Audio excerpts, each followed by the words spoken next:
The click of my heels on marble came back to me in pieces. The sound first, sharp, too loud for a room this large. Each step echoing off walls that should have been softened by 200 people talking, by someone's grandmother fanning herself with the program, by the shuffling and murmuring and low laughter that fills a room before a ceremony. There was none of that. There was only the click and the cold. The air conditioning had been set for a full room. It hit my bare shoulders like a hand pressing flat. I stood in the doorway and my skin pulled tight, and I thought, absurdly, that I should have brought a wrap. That was the thought. A wrap.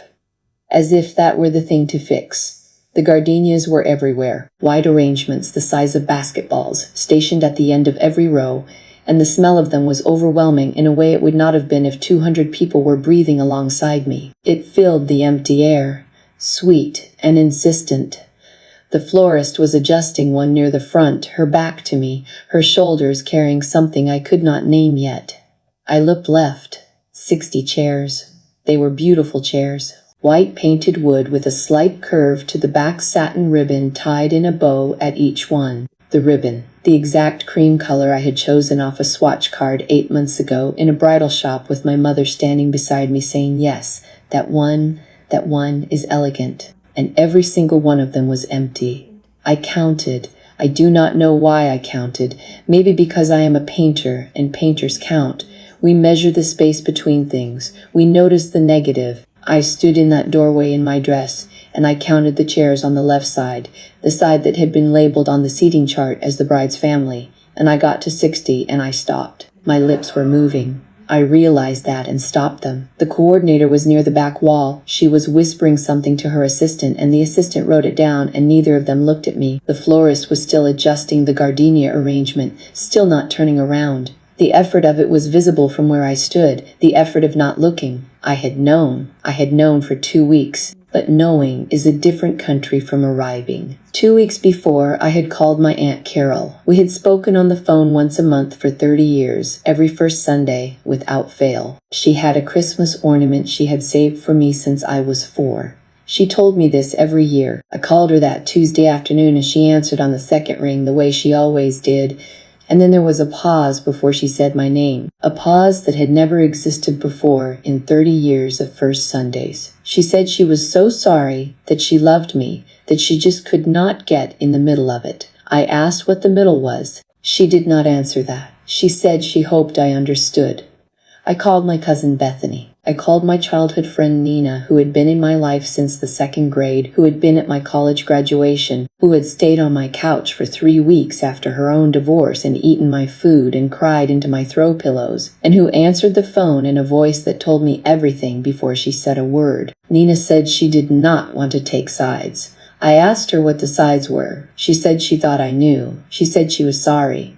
My mother had gotten there first. She always got there first. I understood then what she had done. Donna Cole does not yell. She does not threaten. Not in any way you could repeat back to someone. She makes phone calls. She says things like, "I just want to be honest with you," and "I worry about Vivian. She has been making some choices," and "I would hate for you to be put in an uncomfortable position." She phrases the knife as concern every single time. And people hear the concern and miss the knife, and they do what she wants because it is easier than examining the cut. They all did what she wanted. Every chair on the left side of that room was proof of it. I was still standing in the doorway. The coordinator had moved to a clipboard. The florist was now at a different arrangement, further down, still absorbed in the ribbon. I looked at the right side of the room, Graham's side. His 2 best friends from the army, one of them in dress uniform, sitting very straight. His business partner, a big quiet man named Dan, who had shaken my hand at Christmas and said Graham talked about me constantly, and I had not known what to do with that. A few neighbors, Graham's physical therapist, who he had invited because she had worked with him for 3 years after he came home, and he said she deserved to see him standing at an altar. They were all there. 15 people, maybe 18. They filled a fraction of the room. It was not the empty side that broke something in me. It was the full side. Those 18 people who had shown up for a man who barely spoke, who carried a cane, who had never asked anyone for anything. 18 people who came. And on my side, which had been catered for 60, not one. I turned around and walked back into the hallway. Walt was already there. Walter Abernathy, 67 years old, in a charcoal suit that fit like he had owned it for decades, which he probably had. He had been my landlord for 8 years, the owner of the small back unit apartment on Caldwell Street, where I had first rented studio space when I moved to Baltimore with $3,000 and a portfolio and a determination to paint that my family had diagnosed as delusion. The apartment had a north-facing window that caught the best light I had ever worked in. And Walt had let me have it for $600 a month when the market rate was closer to $9 because he said a working artist in that building was good for the building's character, and he had meant it. I had never asked him what that meant exactly. I had just painted. He had slid notes under my door over the years, short ones. A small local gallery in Fells Point has a group show you should submit. The Arts Center on Charles is looking for an artist. In residence, here is the address. Once, after I had a piece in a juried show that got a small mention in the Baltimore Sun, he had left a clipping under my door with no note at all. Just the clipping. He loved art. He knew a lot about it, more than most people did. But Walt was a reader and a walker and a man who had spent a long life paying attention. And I had always assumed he had simply read the right books and visited enough museums. He had never corrected this assumption. He was standing in the hallway now with his hands folded in front of him, and he looked at me in the doorway, and he did not say anything about the chairs. He did not ask if I was all right. He just looked at me the way he had always looked at my work, like he was taking it seriously. He offered his arm. "You ready, kid?" I looked at him. I thought about the 60 chairs. I thought about my Aunt Carol and her Christmas ornament, and Nina's voice going careful on the phone, and my mother somewhere across the city, not here, having made her calls, and now sitting with the satisfaction of a woman who has organized something correctly. I took his arm. We walked through the doors together, Walt on my left, the 60 empty chairs on my left beyond him. I looked straight ahead. The aisle was maybe 40 feet long, and the gardenias were heavy on both sides, and my heels were making that sound on the marble, click, click, click, and I focused on that. The sound of something moving forward. Graham was at the altar. He was standing with his cane, his weight distributed the way it always was, his good leg doing most of the work, and he was watching me come down the aisle. He was wearing a dark suit, and his jaw was set, and his eyes were clear, and then his eyes moved. Not to me.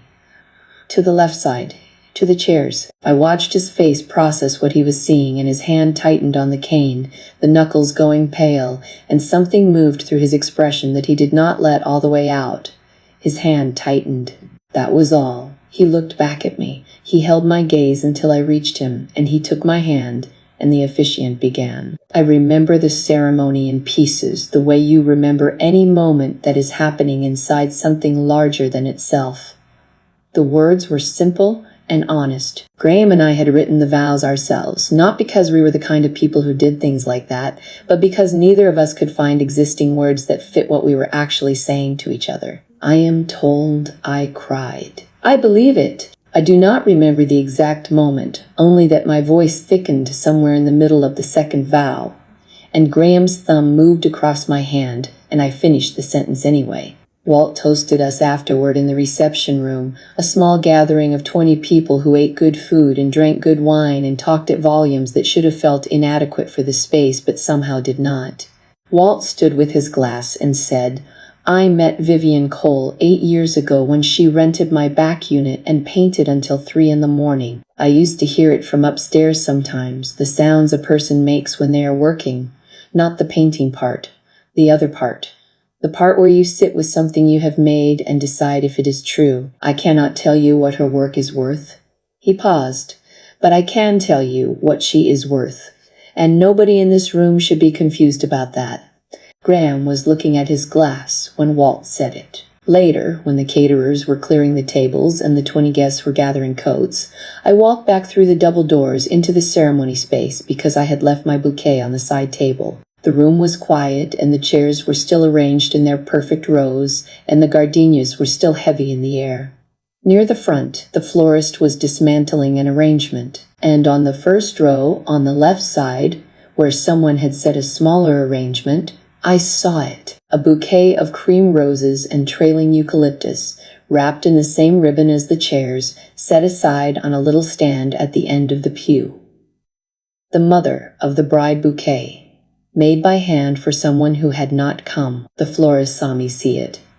So it one's, She picked it up quickly and moved it to a side table near the wall, placing it there with practiced care, as if it belonged there, as if it had always been meant for the side table. I watched her do it.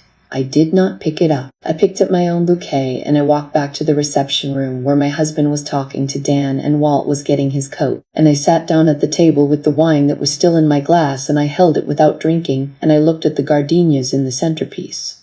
Kira found me there. Kira Osei, who had been my roommate at RISD, who had shown up at 7 that morning to do my hair and had said nothing when I told her about the calls, just pressed her mouth together and kept braiding. She had her camera around her neck the way she always did at anything that mattered. She sat down next to me. She put her hand over mine on the table. "How are you doing?" I thought about that for a moment. I was 31 years old, and I had spent 8 years building a life as a freelance oil painter, which my family had treated as a hobby at best and a cry for help at worst. And today I had gotten married in front of 60 empty chairs on my side of the room, and my mother was somewhere across the city with the satisfaction of a woman who had made her calls. "I'm married," I said. Kira looked at me for a moment. Then she smiled.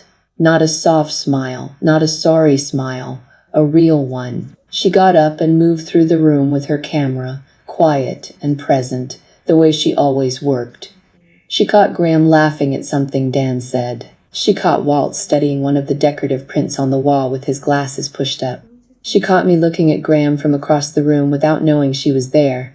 And she caught the ceremony space. She went back through the double doors while I was talking to Graham's physical therapist, and she was in there for 10 minutes. When she came back, she did not say anything about what she had photographed. That night, after Graham and I were home and his cane was against the kitchen counter and the dress was hanging on the closet door, and neither of us was talking about the chairs because we had already not talked about them all evening in a way that felt like its own kind of conversation, my phone lit up. Kira had posted. The photo was of us, Graham's arm around me, his head tilted toward mine, both of us laughing at something just out of frame, the kind of laugh that looks like you forgot a camera existed. And in the background, visible but not centered, the left side of the ceremony space, 60 empty chairs in perfect white rows.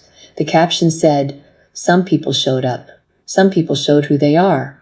I put the phone down. Graham was asleep with his arm across my shoulders, his breathing slow and steady. The room was dark. The dress was still on the closet door. I looked at the ceiling for a long time. By the time I put the phone down again, the post had been shared 400 times, and I had not read a single comment, and somewhere in my chest, in the place underneath the place where grief lives, something very quiet was beginning to understand that the 60 empty chairs were not the end of this story. They were the first line of it. The 400 shares became 800 by morning. I knew because I checked. Graham's alarm went off at 6 and he was in the shower and I was lying on my side with the phone already in my hand. 843 shares. Comments still rolling in. I stopped reading after the third one because something about the pity felt like a second wound, different from the first, but adjacent to it. I put the phone face down on the nightstand.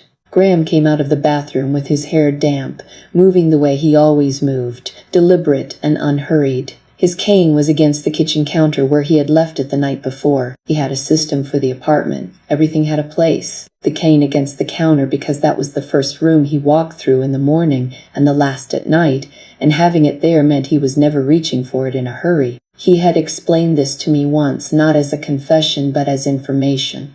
This is how it works. This is what I figured out. He made coffee and brought a cup to the nightstand and sat on the edge of the bed. "It was a good wedding," he said. That was all. I held the cup and looked at him, at his steady hands and the small scar at his hairline from something overseas he had mentioned once and never returned to. He was not a man who said things to make you feel better. He was a man who said true things. Walt's toast. Kira's laugh when the officiant mispronounced eucalyptus. 18 people who had simply come. "Yeah," I said. "It was." We sat in the morning quiet without saying anything else, and that was its own kind of good. He was not on social media. I was not going to explain to him that a photograph of our wedding was circulating among strangers. It was Kira's post, from Kira's account, and what it said was true. Later that morning I went to see Walt. I found myself driving to Caldwell Street anyway, to the house Walt had moved into after he sold the building, a wide Victorian full of books and light. He answered the door before I knocked. "I saw the car," he said. "I had been inside many times, but I was paying attention differently today, the way you pay attention when you are grateful and do not want to waste it." The hallway had 3 pieces of art arranged with a precision that went past good taste into something more considered. The sightline from the front door hit the centerpiece exactly, a small oil of the Maryland coastline that was technically extraordinary. I had always assumed it was a local artist. I had never asked. Through the open study door I caught the desk, a gallery catalog lying open, institutional layout, dense color on the page.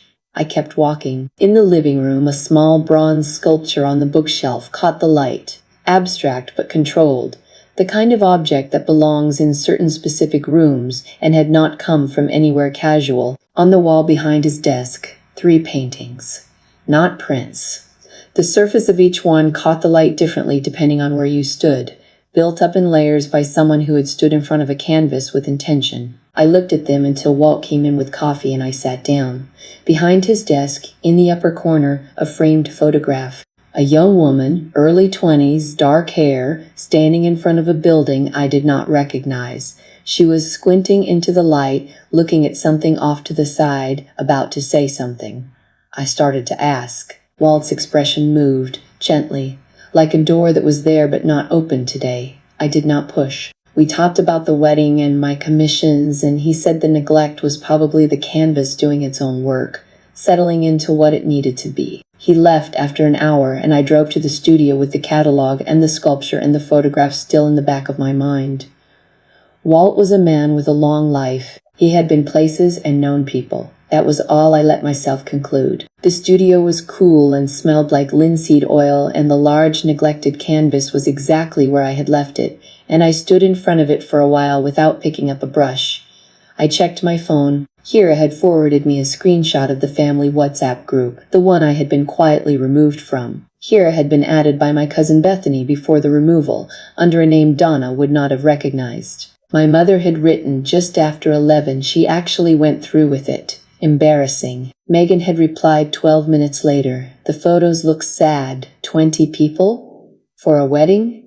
That's a dinner party. My father had not written anything. His silence was its own entry in the record. He had been doing some accounting work for Kyle for the past 2 years, consulting fees that kept him comfortable and kept him quiet. I noted it the way I noted everything, without judgment and without looking away. I also noted something Megan had written an hour earlier in response to a family friend who had mentioned Kira's post. I'll reach out to some people and let them know the whole story, just so nobody gets the wrong idea. I put the phone in my pocket. Megan was going to make calls. Not the way Donna made calls. My mother was a general who executed strategy cleanly. Megan worked differently, soft pressure in the right rooms, doubt framed as concern. She would not say anything repeatable. Just enough.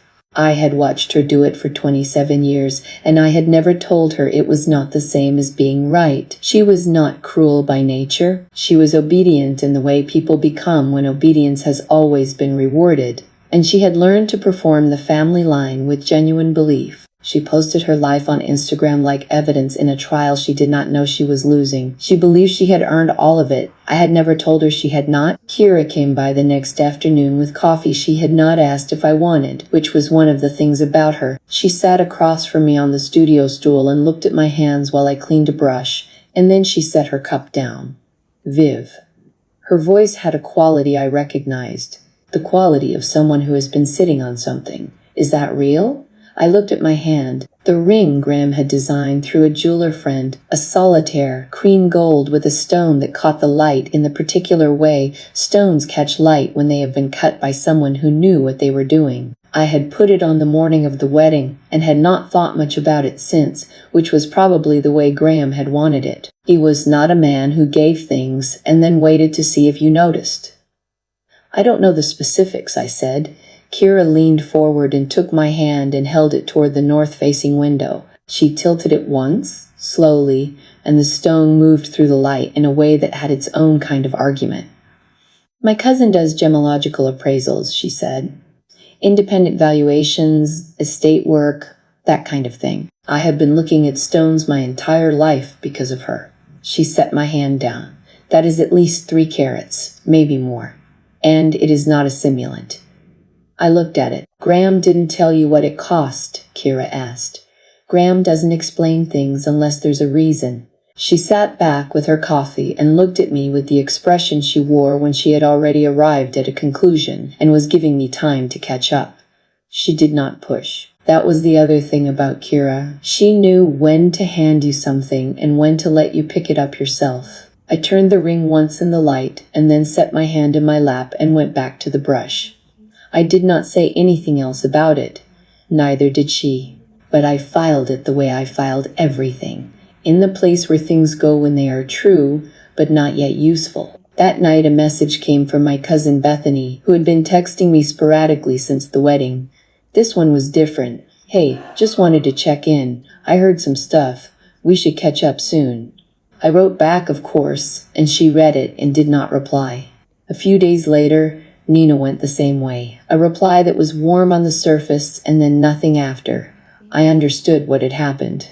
Megan had made her calls. I also understood something else, something that sat quietly under everything else, and which I did not examine directly, the way you do not look directly at certain kinds of light. The understanding was this.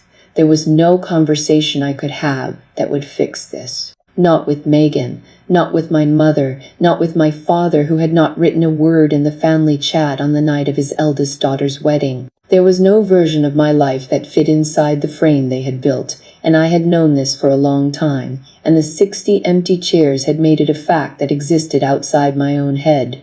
I opened my studio door and stood in the light of the north-facing window and looked at the canvas. Something was coming. I did not know what yet. But something was there at the edge of what I could see in the same way that the shape of a painting is sometimes present before the first mark, the way you can feel a thing before you can name it. I picked up a brush and then I set it down again. Not yet.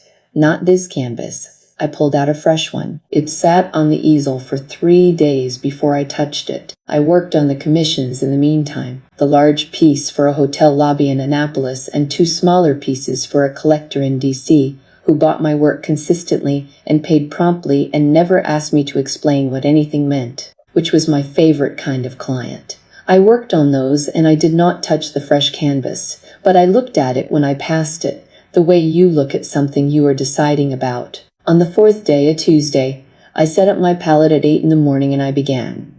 Not the hotel piece, not the DC collector, the fresh canvas. I was painting the venue, the ceremony space, the white chairs in their 60 rows, the aisle down the center, the arrangements of gardenias weighted with their own abundance. The light, as it had come through the high windows that morning, slanted and particular, the kind of light that falls at a specific angle, only at a specific hour, and cannot be invented, only remembered. I painted my own shadow walking down the aisle. I painted the unclaimed bouquet on the side table, the cream roses going slightly still in the arrangement no one had carried, the trailing eucalyptus. The florist's hand in the frame caught mid-placement. I was not sure if I had actually seen her hand at that exact moment, or if I was constructing it from the memory of her back, always turned, always occupied, always not looking. It did not matter. It was true. I painted for 3 weeks. Late nights, early mornings, coffee going cold on the stool beside the easel. I canceled 2 social engagements and rescheduled a studio visit from a small gallery in Annapolis that I had been looking forward to. Graham brought dinner sometimes and sat in the studio while I worked, reading contracts on his tablet, his cane propped against the wall. He did not ask what I was painting. He could see what I was painting. He stayed anyway. I finished the hotel commission in the 3rd week, working on it in the mornings before the other painting called me back. I did not rush either one, but I knew which one was doing something different from the other, and it was not the lobby piece. The day I stepped back from the canvas and saw it whole for the first time was a Thursday in late November. I stood back as far as the studio allowed and I looked at it and I did not move for a long time. It was 9 feet wide. The chairs were life-sized. The empty left side of the room took up 2/3 of the canvas, the rows receding in perspective toward the back wall, and the sheer quantity of absence had a weight that I had not planned and could not have planned. You felt it before you read it. You felt the room breathing around a thing that wasn't there. The unclaimed bouquet sat at the center of the lower third, the cream roses fully rendered, each petal a small argument for the care that had been taken and abandoned. The aisle light fell across the whole composition at the angle I remembered, that particular slant that exists only at a particular hour. My shadow was at the center of the aisle. Just the shadow, not the person. I had titled it in my head before I finished it, The Seats That Never Came. I wrote it in my notebook and did not say it out loud. Walt came by the following Saturday. He walked in and went directly to the painting. He stood in front of it for 4 minutes. I counted because I was pretending to clean brushes, and counting was easier than watching his face. When he spoke, his voice was quieter than usual, more careful. "Vivian," he said, "this is the best thing you have ever made." I set down the brush I was holding. He took out his phone. He photographed the painting from several angles, moving around it with a precision that I registered but did not examine. He knew the right angles. Upper left, direct front, then crouched low for a shot that caught the height of the canvas against the studio wall. It was not the way a person photographs something for their own memory. "I want to share this with someone," he said. "Someone who appreciates serious work." I asked who. "Someone," he said, and his tone did not invite a second question. Not unkind. Complete. I trusted him the way I trusted the north-facing window. "Okay," I said. He put his phone in his pocket and stayed another 20 minutes looking at my other work, not finishing his coffee the way he never finished coffee, and then he left. 3 days after his visit, Megan posted an Instagram story, the kind that disappears after 24 hours. A restaurant in Harbor East, deep burgundy dress, Kyle's arm around her the way men put arms around women when they want to communicate something to the room. The caption said, "This is what a real celebration looks like." Kira forwarded it with no comment and no punctuation. The part that stayed with me was Megan's smile, which was a real one. She genuinely believed this was the measure of things, not a performance, a conviction. My jaw tightened. I noticed that and let it be. I turned off the screen and looked at the painting. The unclaimed bouquet sat in its center, the cream roses patient and exact. Then 10 days after Walt's visit, on a Thursday morning when I was in the middle of retouching the upper left corner of the lobby commission, my phone rang. "Walt's number," I answered. "A collector wants to buy the painting," he said. "His name is Harlan Voss. He has been following your smaller work for about 2 years. The brush was still in my hand. I lowered it. "How much?" I said, because I could not think of another question. Walt told me. $185,000 and a 12 painting contract for $750,000. I set the brush down on the palette. I walked the 3 steps to the wall and sat down on the studio floor, my back against the plaster, my knees pulled up. I sat there for a moment that stretched. When I could speak, I said, "Walt, how do you know this person?" A pause. "He has been following your smaller work for about 2 years. "You said that. How does he know my work?" Another pause, different from the first one. Walt's voice was the same voice it always was, quiet and considered, the voice of a man who had thought about what he was going to say before he said it. But this time, underneath the steadiness, something else. Not reluctance. Something closer to relief. "His name is Harlan Voss," Walt said. "He knows your work because I showed it to him. I have been showing it to people for 3 years, Vivian." I looked at the opposite wall. "What people?" "Collectors, curators, people who matter in the right rooms." A pause. "I own a gallery. Abernathy Fine Arts, on Hargrove Street, 2 miles from your old apartment." I had walked past Abernathy Fine Arts possibly 300 times in 8 years. It was a mid-sized gallery in a renovated row house. The kind of space that felt serious without feeling cold. The kind of place where the art on the walls was never decorative. I had been inside once early on the first year I moved to Baltimore and had stood in front of a large abstract that made me feel inadequate in the most useful possible way. The kind of inadequacy that makes you go home and work harder. I had not connected that gallery to the man who left clippings under my door. He had represented me informally for 3 years. Placed pieces with collectors. Built my name in rooms I had not known I was in. He had never said a word. "Why didn't you tell me?" My voice came out even. I was grateful for that. "Because you would have second-guessed everything." His voice was sure but not unkind. "Every brushstroke, every choice, every piece. You would have been painting for the gallery instead of painting. I couldn't let that happen." I was quiet. The studio was very quiet around me. The lobby canvas on the easel, the painting on the wall, the 9 feet of empty chairs, and the unclaimed bouquet and my shadow walking down the aisle toward a man who had never asked me to be anything other than what I already was. "I have a contract ready," Walt said. "When you are ready." "I'm ready," I said. I signed it that afternoon. Harlan Voss, collector, bought the seats that never came for $185,000. The 12-painting contract was real. And it had terms I read twice and then had a lawyer friend read once, and the lawyer friend said they were good terms. They were not just good. They were extraordinary. I did not call my mother.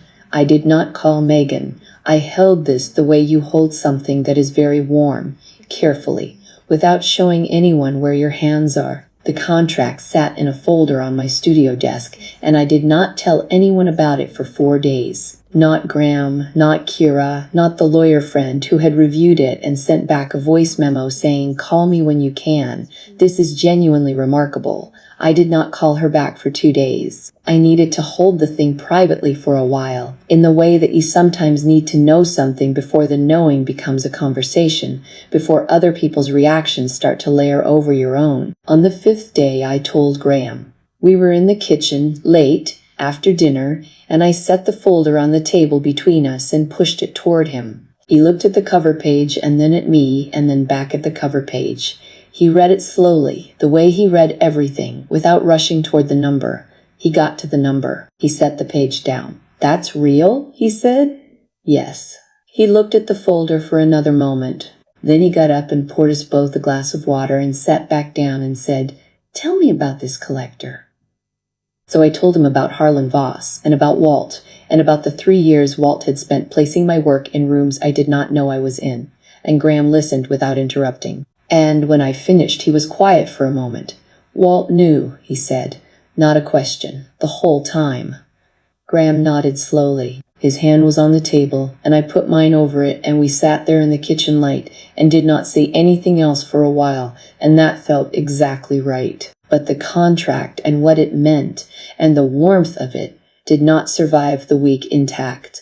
The world my family had constructed did not stop moving just because something good had happened inside mine. Donna called on a Friday morning. Her voice was the voice she used when she was managing something. Measured. Reasonable. "That post needs to come down," she said. "Good morning, Mom." "Vivian, that girl's post has been shared. I don't know how many times, and it is making this family look terrible. I didn't post it. You could ask her to remove it. Kira posted it from her account. It's her post. You could stop it if you wanted to." I looked at the studio wall, the painting. The light on the gardenias looked like an argument today. "You could have come," I said. Silence. 4 seconds. The kind that has a shape. "I hope," Donna said carefully, "that when you've had some time to think about all of this, you'll understand that I was acting in everyone's best interest." "I understand that you believe that." She hung up. I put the phone down and picked up a brush and went back to work. 3 days later, a message came from a cousin named Sherry. "Hey stranger, hope you're doing okay. We should catch up." The heart emoji she had sent the morning after the wedding had been warm. This message was the kind of thing you send when you are performing something. I wrote back and she did not reply. A few days after that, Nina went quiet the same way. Kira confirmed what I already knew.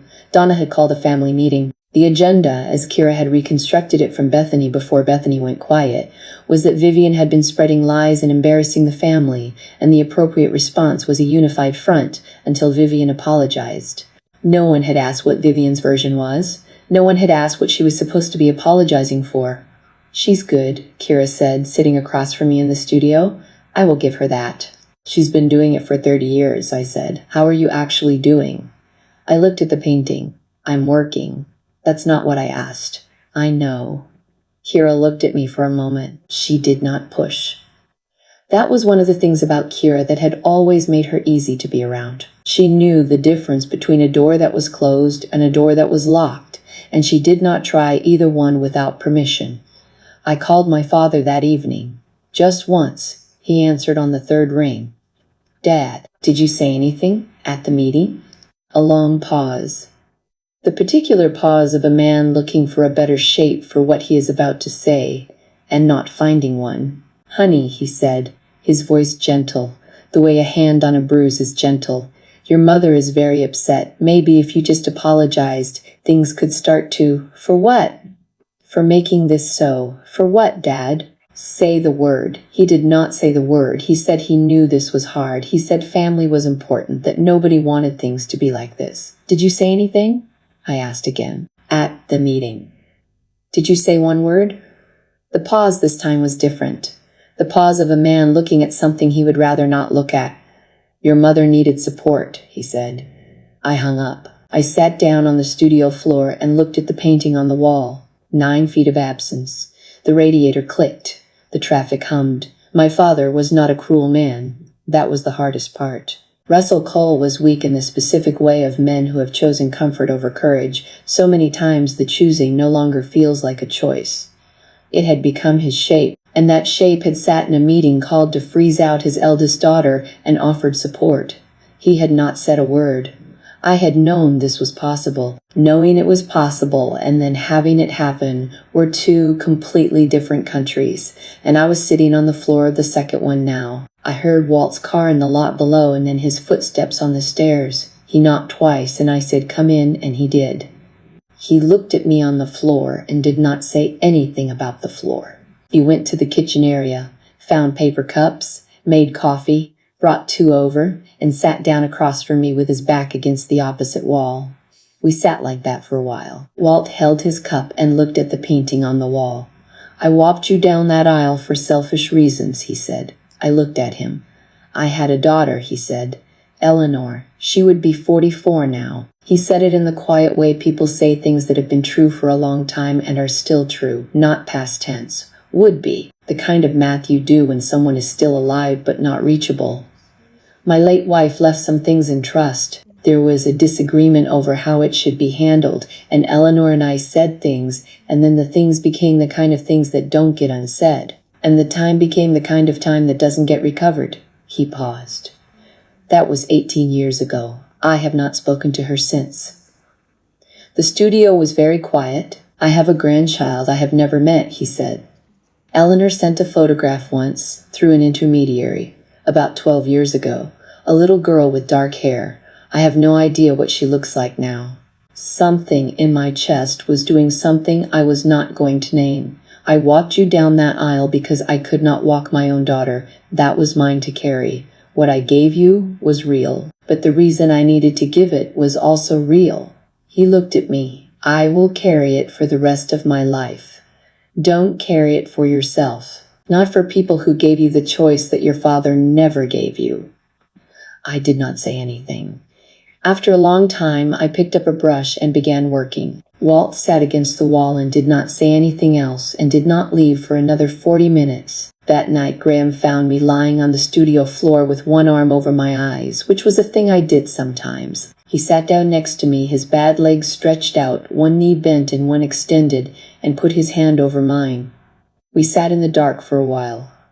This isn't your fault, I said. None of it. What happened at the wedding, the chairs, none of it is because of you. I need you to know that. He was quiet for a moment. I know, he said. I turned to look at him. His jaw was doing the thing it had done when he saw the empty chairs, but differently this time. Something releasing rather than something held. I know, he said again, and this time I believed he meant it. I leaned my head against his shoulder and we stayed on the floor for a long time. Whatever came next, We were going to be fine. The Abernathy Fine Arts contract was signed, and the first sale was closed, and the 12-painting agreement had a start date of January, which gave me 6 weeks, and I had 6 weeks of work already forming in my head. I spent them working. Long days, early mornings, the kind of output that surprised even me. Pieces coming out of the brush with a clarity and momentum I had not felt in years. Walt stopped by twice and looked at the new work and said things that were useful without being directive, and left without staying too long. I did not think much about Donna or Megan or my father during those 6 weeks. I thought about light and surface and the specific problem of painting absence, which it turned out was the problem I had been working on my whole career without knowing it. I thought about Harlan Voss and what it meant that someone had lived with my painting for weeks and found it worth what he paid. I thought about Graham's voice saying, "I know," and meaning it. The resort trip happened in the first week of December. Graham told me 2 days before we left that he had a connection to the property, that we had been upgraded. He did not elaborate, and I did not push.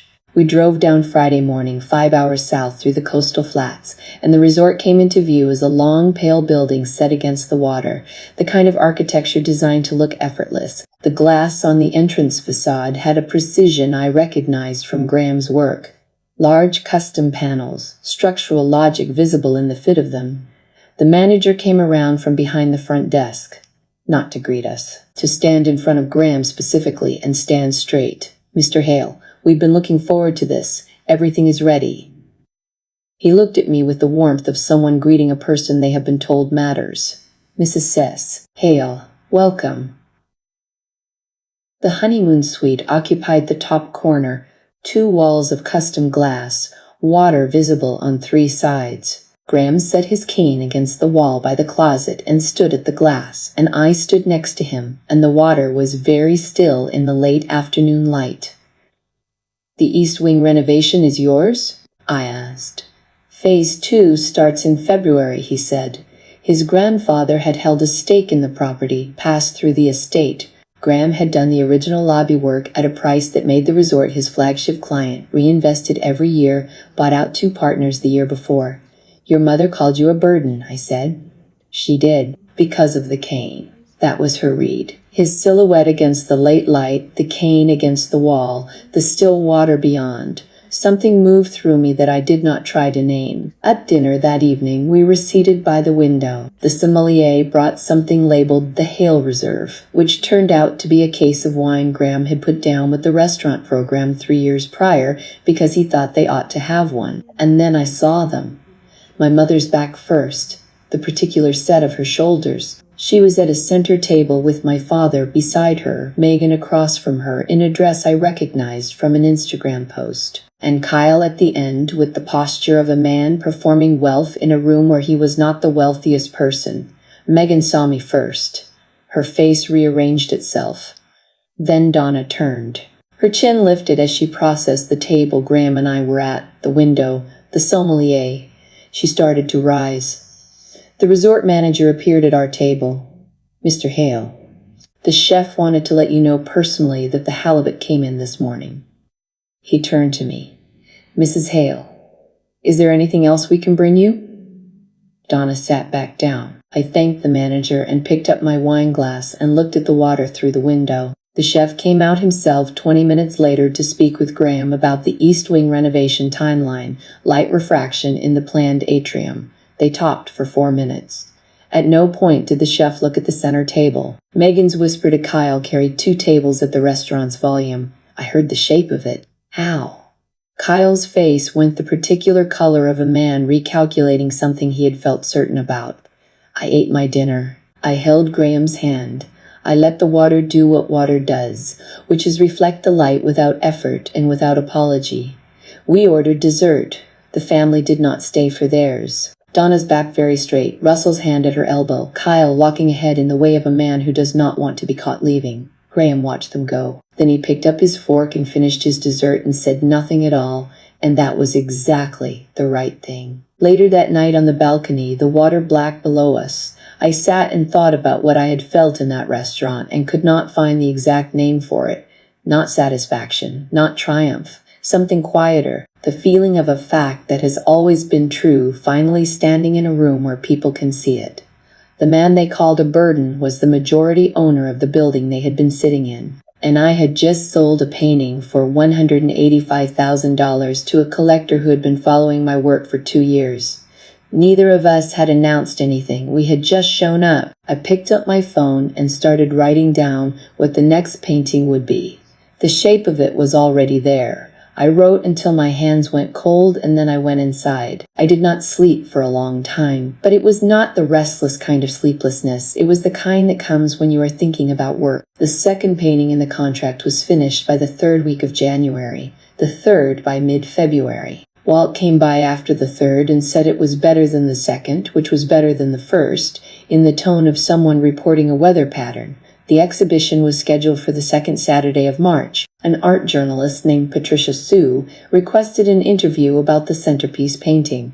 I said yes. She came to the studio on a Tuesday in late February, small and precise, a recorder on the stool and a notebook she wrote in even while the recorder ran. She looked at the seats that never came for several minutes before asking me to tell her about it. I told her about the morning, the heels on the marble, the cold air, the gardenias, the 60 chairs. She asked if I wanted to name the people involved. I said no. She asked if she could describe the general circumstances. I said the painting described the circumstances. If she wanted to quote the painting, she could. She smiled at that and wrote something down. The piece ran the morning of the exhibition, 3 sentences about the circumstance. A bride whose family boycotted her wedding because her husband was a wounded veteran, the painting made from that absence, the artist who painted grief as testimony. She had not named anyone. She had not needed to. By 9 in the morning, it had been shared 1,100 times. By noon, 4,000. By 3 in the afternoon, people were on the sidewalk outside Abernathy Fine Arts, who had come without invitations because they had read the article and wanted to see the painting. Walt called me at 3:15. "It's going to be a full room," he said. "I thought you should know." "How full?" "Very." I looked at my reflection in the bathroom mirror. I was already dressed, a dark green that Graham had picked, which surprised me when he laid it on the bed that morning because I had not known he paid attention to that kind of thing. He had said simply, "You should wear something that isn't trying too hard." The green wasn't trying. "Are you nervous?" Graham asked from the doorway. "Not about the painting," I said. He nodded. He understood the distinction. We arrived at the gallery at 6:30. The exhibition opened at 7. There were already people outside, a line that extended past the neighboring building, and Walt was at the door speaking with each person as they entered, unhurried, the way he did everything. He saw me come up the sidewalk with Graham, and his expression did something warm and brief, and then he was back to the door. Inside, the gallery had transformed. I had seen the space empty, and I had seen it with work on the walls, and I had been here for other openings. But this was different. The centerpiece wall at the far end of the main room held the seats that never came, lit from above by a single focused beam that caught the texture of the canvas and made the gardenias in the lower arrangement glow like something lit from within. The empty chairs receded in their rows in the painting's perspective, and the effect, in this room, with real people standing in front of it, was disorienting in a way I had not anticipated. The painted absence and the present bodies. The empty canvas chairs and the full room. Something in the juxtaposition landed differently than anything I had calculated. People were standing in front of it for minutes at a time without moving. Harlan Voss arrived at 7:15. I had not met him in person before tonight. Walt had described him as a man who took his time. He was in his late 60s, broad-shouldered, with the particular steadiness of someone who had been making large decisions for a long time and had made enough of them correctly that he no longer needed to perform certainty. He shook my hand and said he had been living with the painting for 2 months, and that living with it was different from seeing a photograph of it, and that seeing it in person tonight was different again. He went and stood in front of it. Kyle Pratt's name did not come up. Not then. Not from Harlan. He stood in front of the painting and looked at it, and I watched him from across the room and said nothing. The room filled. 200 people moved through the gallery over the course of the evening, and the painting held the room the way a thing holds a room when it is telling a truth that the room recognizes. People stood in front of it, and some of them cried, and some of them did not, and some of them found me and said things that I did not know how to receive and received anyway. A woman in her 60s with silver hair and good shoes put her hand briefly on my arm and said nothing at all. She just looked at me and then back at the painting, and then she walked on. At 8:45, the door opened, and I was talking to Patricia Sue, who had come to the opening, and I felt the shift in the room before I looked up. A shift in air pressure almost. The way a room changes when something unexpected enters it. I looked up. Donna was standing in the entrance. She was wearing the gray coat she wore to things she considered important, the structured one with the wide lapels. Her hair was done. She had come the way she always came to things, prepared, looking like the occasion. She had seen the newspaper coverage, I understood immediately, and she had come to see what the fuss was about, to assess the damage, to be present in the room so that her absence from it could not be reported. She was good at that. Being present in the rooms where her absence would cost her. She walked in. The room did not stop. Conversations continued. The wine was poured. The painting was on the wall. But something moved through the people nearest the entrance. A ripple of awareness. Because Patricia's article had been shared 4,000 times, and the story it told was specific enough that people who knew the family could recognize the shape of it, and there were people in this room who knew the family. Donna moved toward the centerpiece wall. She walked past two groups of people who stopped talking as she passed. Not dramatically, just the way conversations pause when something shifts nearby. She reached the painting and looked at it. I watched her face from across the room. She knew the venue. She knew the chairs. She knew the light because she had approved the venue herself 2 years before everything fell apart, when we had gone together to look at spaces, and she had said, "This one, the marble floors, the gardenias. This is elegant." She knew every element of the painting because she had been part of choosing the elements and then had chosen not to be present among them. Her face did the thing that faces do when they are confronted with their own handwriting.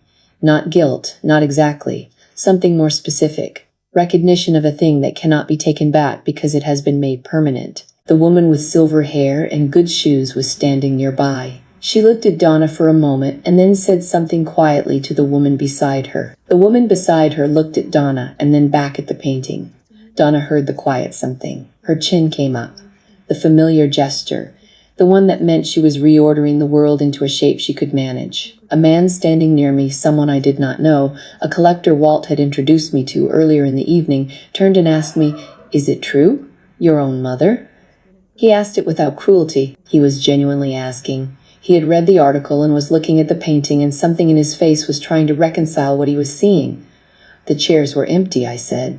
"That part is true." Donna was 15 feet away. I did not say it to her. I did not look at her when I said it. I said it to the man who had asked me a sincere question, and the answer was sincere, and it carried in the room the way sounds carry in gallery spaces, which is further than you intend and more clearly than you expect. Donna turned.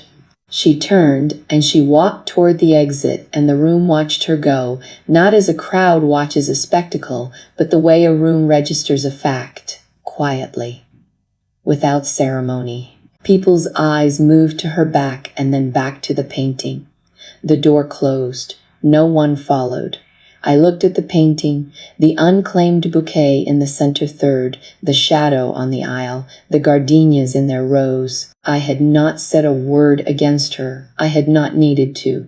Graham found me 15 minutes later. He put his hand on the back of my neck briefly, and I leaned into it for a second, and then we both looked at the painting, and he said nothing, and I said nothing, and that was the right amount. Harlan Voss was at the painting again when I found him near the end of the evening.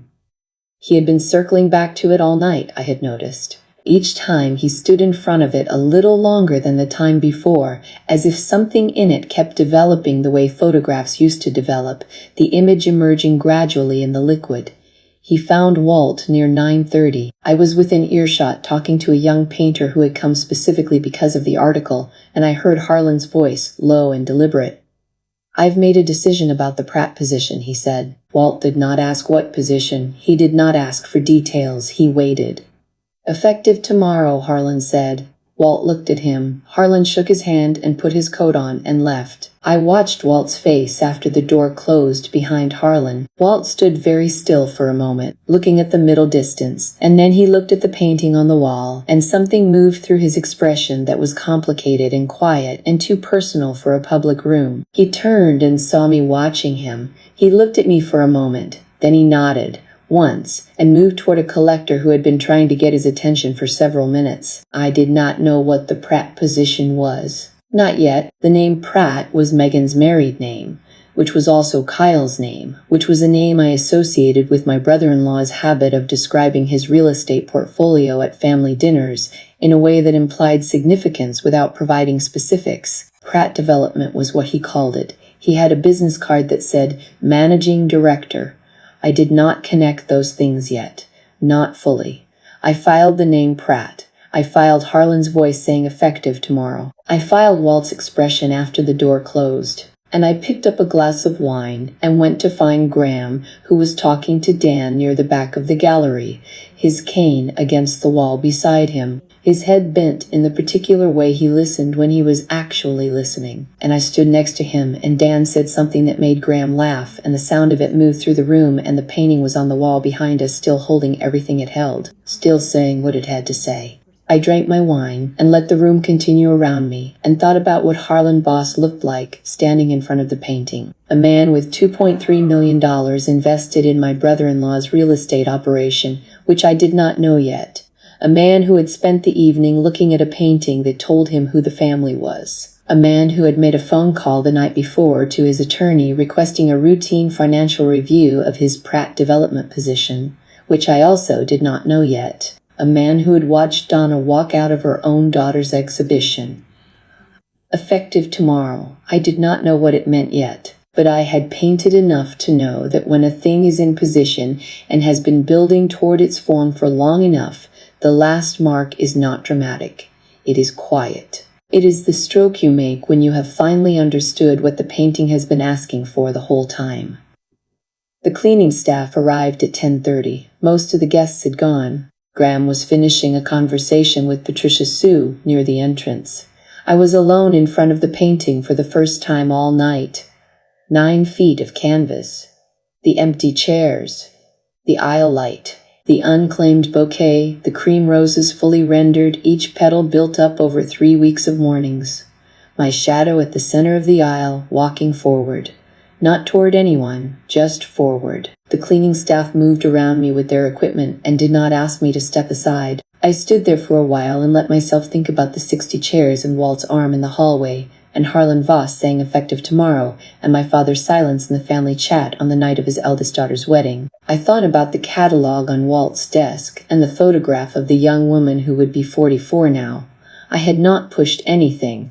I had painted a painting. The rest of it had always been there, waiting for someone to walk through a gallery door and see it.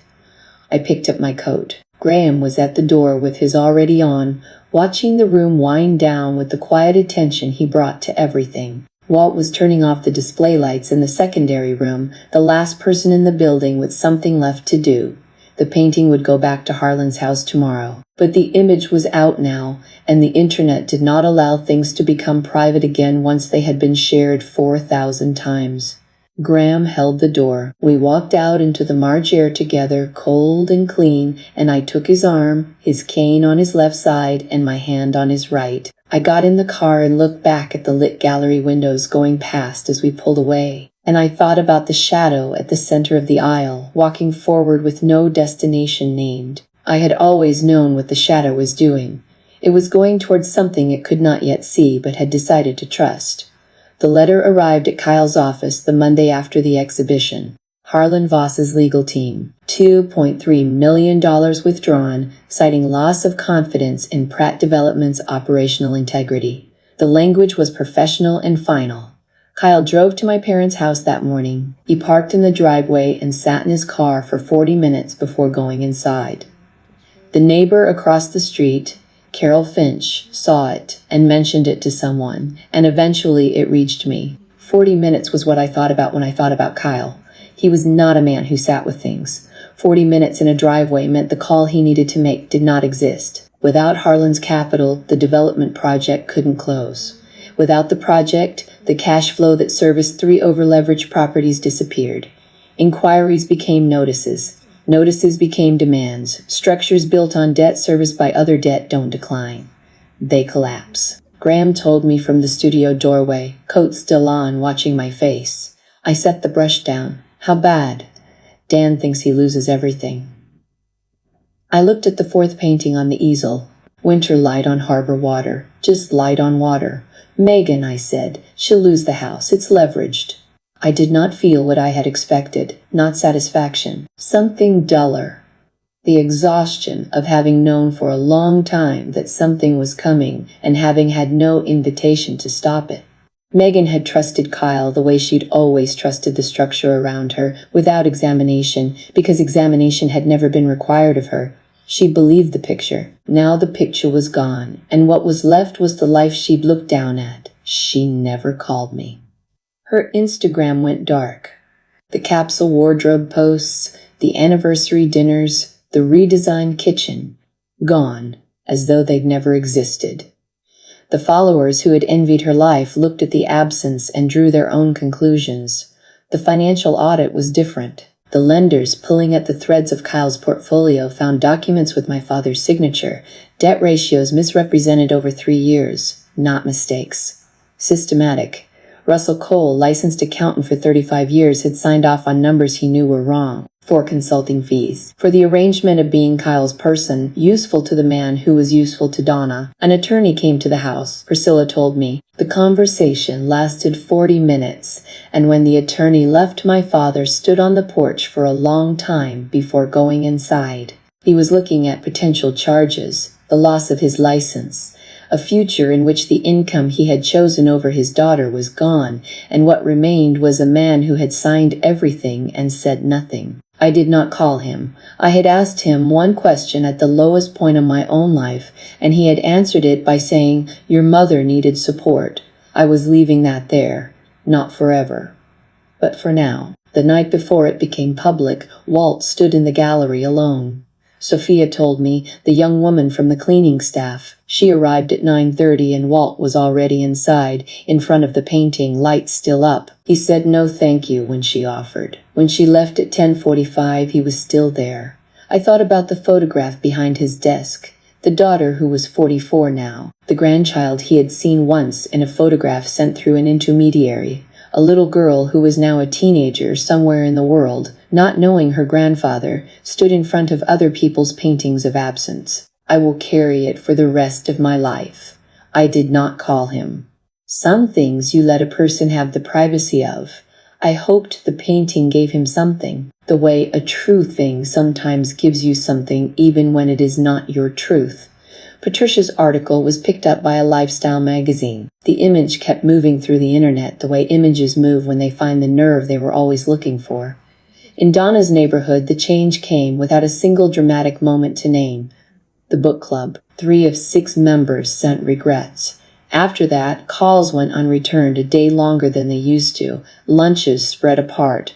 The spaces between them grew like the spaces between chairs in an empty room. Priscilla sent me a message. Careful and pained. She said she was sorry it had all come to this. My mother was experiencing the things she had built for me. The same aggregate of small withdrawals, no one moment you could point to. The difference was that I had not organized it. I had painted a painting, answered a journalist's questions, said the chairs were empty to a man who asked. I had not made calls. I had not held a meeting. The truth had done the rest. That is what truth does when it finds a form people can see. 3 months later, on a Tuesday morning in June, I was in the studio. 7th painting in the contract on the easel, finished that morning. Paint on my wrist. Coffee gone cold on the stool. I had been keeping a channel open somewhere underneath the work. My mother's number. My father's voice. Megan's name in a message that said something real. 3 months and nothing had come through. I set the brush down and looked at the canvas and realized I was not waiting anymore. The channel had not closed. It had just stopped being a source of anything I needed. Kira had left a voice memo. rambling about a shoot, a restaurant, a mutual friend. At the end, I'm proud of you, you know. Like, genuinely. Then she laughed at herself and hung up. I sent one back about the doorway composition and the upper left corner that had finally resolved. At the end, I said, I know, and thank you. Through the studio doorway, Graham was in the kitchen, the cane against the counter, tablet in hand, coffee beside him. The East Wing renovation plans, probably. We'd moved to a larger apartment in January, still modest, still good light. He looked up. "Seventh one's done," I said. He set the tablet down and crossed the apartment and stood beside me in front of the canvas. "The light," he said. "Yes," I said. We stood there a moment, and then he went back to his coffee, and I turned to the shelf where the next canvas was waiting. I had been wrong about the empty chairs. I had thought they were something done to me. A verdict. But they were not what had been done to me. They were what my family had done to themselves, in a room I happened to be standing in. They had built the absence. I had walked through it and kept walking, and the walking had brought me here to this light, to this man, to a contract for 12 paintings and a painting on a collector's wall, and a truth that had done its own work without me pushing anything. The absence was theirs. What I had made from it was mine. I picked up a brush and began. They called him a burden. He was the only thing that held.